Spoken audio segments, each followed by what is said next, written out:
How to fix WhatsApp app. Check your internet connection and try again. Problem step-by-step detailed solution. Method 1. Check your internet connection. Make sure that you have a strong and stable internet connection. You can do this by trying to access other websites or apps on your device.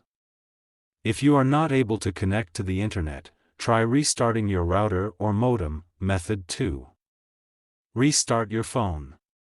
This can often fix minor software glitches that may be causing the problem. Method 3.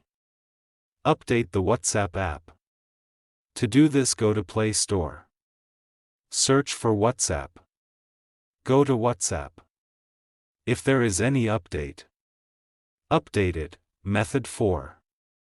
Clear the WhatsApp app cache and data. If restarting the app doesn't work, you can try clearing the app cache and data. This will remove any temporary files that may be causing the error. To clear the app cache and data, long press on WhatsApp, click on App Info. Then click on Force Stop. Then go to Storage Cache.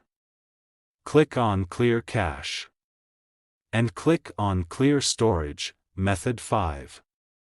Reinstall the WhatsApp app. If you have tried all of the above steps and the error is still persisting, you can try reinstalling the WhatsApp app. This will remove the app completely and then install it again from the App Store. If you are still having trouble with the WhatsApp app, you can try contacting the WhatsApp support team for help. Thanks for watching. Please like the video and subscribe to TechSor.